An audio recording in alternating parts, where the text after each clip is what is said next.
Hello दोस्तों, आज के इस वीडियो में हम बात करने वाले हैं एलटी रिज़ल्ट को लेकर के। नया आंदोलन शुरू हो गया यहाँ पर प्रदर्शन अब क्या है, अब एलटी के अभ्यर्थी द्वारा जारी है और बंद होकर एलटी के रिज़ल्ट को लेकर के यहाँ पर जल्द जारी कराने के लिए नई पहल भी यहाँ पर आपको शुरू करनी है।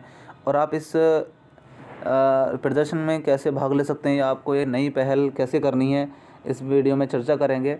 और साथ ही यहाँ पर एलटी में 25% जो है 25% पद वृद्धि के लेकर शिक्षा मंत्री को ज्ञापन यहाँ पर जो है अब एलटी के अभ्यर्थी ने दिया है और हज़ारों पद यहाँ पर रिक्त हैं। तो आइए देखते हैं दोस्तों, इस वीडियो में जानते हैं कि आप यहाँ पर नई पहल कैसे कर सकते हैं। इस प्रदर्शन में आप कैसे प्रतिभाग कर सकते हैं।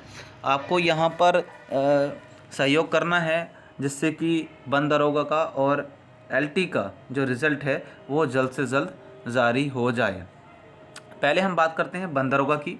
तो बंद दरोगा में और एलटी का जो रिज़ल्ट है यहाँ पर बंद दरोगा और एलटी का जो पेपर हुआ था, आगे पीछे हुआ था। बंद दरोगा का जो एग्ज़ाम हुआ था ये जुलाई में हुआ था और एलटी का जो एग्ज़ाम हुआ था ये आपका अगस्त में हुआ था। दोस्तों, आयोग का कहना है कि यहाँ पर एग्ज़ाम कंडक्ट कराने के लगभग 6 माह तक यहाँ पर रिज़ल्ट आता है। आयोग का कहना है 6 माह और या उससे पहले आ सकता है। मैक्सिमम टाइम उसने आयोग ने 6 मंथ बताया हुआ है। तो दोस्तों, यहाँ पर बंद दरोगा का जुलाई में हुआ था और अगस्त में आपका एलटी का यहाँ पर एग्ज़ाम हुआ था और अब तक क्या है, यहाँ पर रिज़ल्ट नहीं आया है। उसके बाद चुनावी आचार संहिता लग जाएगी। तो दोस्तों, अब हमें यहाँ पर थोड़ी पहल करनी है और आप जैसे देख सकते हैं कि यहाँ पर एलटी की जो वैकेंसी थी अब से पहले 2016 में और 16 में आई थी, उसके बाद 5 साल बाद यहाँ पर वैकेंसी आई है। तो इतना वेट यहाँ पर अभ्यर्थी को करना पड़ता है। उसके बाद यहाँ पर अभ्यर्थी को रिज़ल्ट के लिए वेट करना पड़ता है और आयोग का यहाँ पर कहना है कि अभी यहाँ पर रिज़ल्ट क्या है, तैयार नहीं है। बंद दरोगा की बात कर लेते हैं। बंद दरोगा की जो एग्ज़ाम हुआ था जुलाई में हुआ था और लगभग यहाँ पर 6 मंथ होने वाले हैं यहाँ पर और इसका अभी तक रिज़ल्ट तैयार नहीं है। उसके बाद आचार संहिता भी लग जाएगी। दोस्तों, बंद दरोगा का जो रिज़ल्ट रुका हुआ है वो 600 जो प्रश्न हैं उनको लेकर के रुका हुआ है। इस पर प्रति आवेदन किए गए थे और आयोग का कहना है यहाँ पर क्या है, इसकी जो प्रक्रिया है वो 600 सवालों को लेकर के वो अभी चल रही है और इसका जो रिज़ल्ट है वो इस मंथ के लास्ट में आ जाएगा। अब बात करते हैं हम एलटी के रिज़ल्ट को लेकर के। तो एलटी का जो रिज़ल्ट है, पहले जो आर्ट वालों का जो केस चल रहा था हाई कोर्ट में, तो उसके साथ साथ अदर सब्जेक्ट पर भी रोक लग गई थी, स्टे लग गया था। हाई कोर्ट ने उस पर स्टे लगाया था और जो है आयोग ने कहा था कि आयोग ने कहा था हाई कोर्ट के द्वारा जो स्टे है वो हटते ही हम लोग क्या है 10 से 15 दिन में रिज़ल्ट यहाँ पर डिक्लेयर कर देंगे। तो क्या है, अभी ऐसा होता नज़र नहीं आ रहा है। आयोग ने कहा था कि भाई जो एलटी के रिज़ल्ट को लेकर के जो भी प्रोसीजर है वो पूरा हो चुका है, रिज़ल्ट तैयार है और हाई कोर्ट का स्टे हटते ही हम यहाँ पर रिज़ल्ट डिक्लेयर कर देंगे। लेकिन अब आयोग का क्या कहना है? अब आयोग का कहना है कि अभी यहाँ पर रिज़ल्ट तैयार नहीं है। कुछ लोग कह रहे हैं कि यहाँ पर 20 तारीख में, कुछ कह रहे हैं 22 तारीख में यहाँ पर रिज़ल्ट आ जाएगा दिसंबर की। लेकिन आयोग का कहना है कि इस मंथ के यानी दिसंबर के लास्ट में रिज़ल्ट आ जाएगा। दोस्तों, अब हमने यहाँ पर पहल क्या करनी है? हमने पहल करनी है कि जो ये रिज़ल्ट है, चाहे बंद दरोगा का हो या एलटी का रिज़ल्ट हो, इसको जल्द से जल्द जारी कराने के लिए हमने पहल करनी है। कुछ अगर आप आयोग के बाहर भी जो कुछ प्रदर्शन कर रहे हैं उनके साथ आप जा सकते हैं तो अच्छी बात है। अगर आप बाय चांस नहीं जा पाते हैं तो आप घर से ही चयन आयोग की जो मेल आईडी है इस पर मेल करके आयोग पर दबाव बना सकते हैं। जी हाँ, जो चयन आयोग की मेल आईडी है, चयन आयोग के नाम से chayanayog@gmail.com, ये आपको मैं डिस्क्रिप्शन में दे दूंगा। आप वहाँ से ये मेल आईडी कॉपी करके या वहाँ से लिंक को वहाँ शेयर कर दूंगा और लिंक पर टच करके आप जो है चयन आयोग की जो मेल है उस जो ईमेल है उस पर यहाँ पर मैसेज कर सकते हैं और इस मैसेज के माध्यम से भी आयोग है उस पर दबाव बना सकते हैं।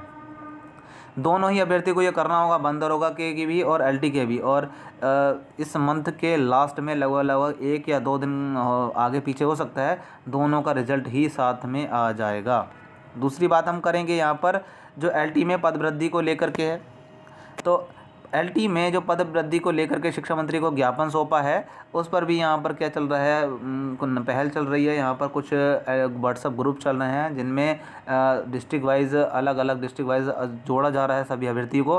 तो मैं तो ये कहूँगा अगर आप वहाँ उस ग्रुप में जुड़ करके भी आप कर सकते हैं। और दूसरा ये कि आप जो चयन आयोग की मेल आईडी है उससे जब आप मेल करेंगे तो एलटी के रिज़ल्ट को लेकर के साथ साथ उसमें पदवृद्धि को लेकर के भी आप वहाँ पर लिख सकते हैं, वहाँ पर आयोग पर भी दबाव बना सकते हैं। और दूसरा क्या है, शिक्षा मंत्री को तो यहाँ पर ज्ञापन सौंप ही दिया गया है कुछ अभ्यर्थियों के द्वारा। एलटी के कुछ अभ्यर्थी हैं जिन्होंने शिक्षा मंत्री को कुछ पॉइंट्स को लेकर के जो एलटी में 25% वृद्धि होनी है, एलटी में जो 25% पदवृद्धि होनी है उनको लेकर के भी कुछ पॉइंट्स हैं जो अब एलटी के अभ्यर्थियों ने शिक्षा मंत्री को दिए हैं, जो ज्ञापन सौंपा है।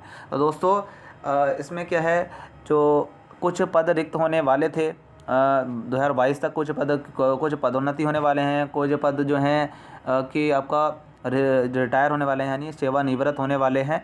तो दोस्तों इनको भी इन 1400 एलटी के जो 1431 पदों की भर्ती आई थी इसमें प्लस करने के लिए यहाँ पर शिक्षा मंत्री को ज्ञापन सौंपा है, जिससे कि जो यहाँ पर 1 या 2 नंबर से अभ्यर्थी रह जाते हैं हर बार की तरह, वो यहाँ पर पदवृद्धि होने से उनका नंबर भी इसी रिज़ल्ट में आ जाएगा।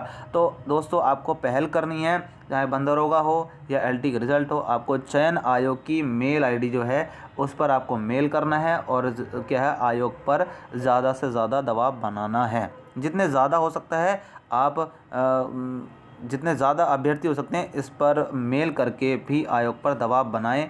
और ये भी एक नई पहल है। दूसरा एलटी में जो 25% वृद्धि है इसको लेकर के भी आप आयोग पर भी और आप शिक्षा मंत्री तक भी ज्ञापन और दे सकते हैं।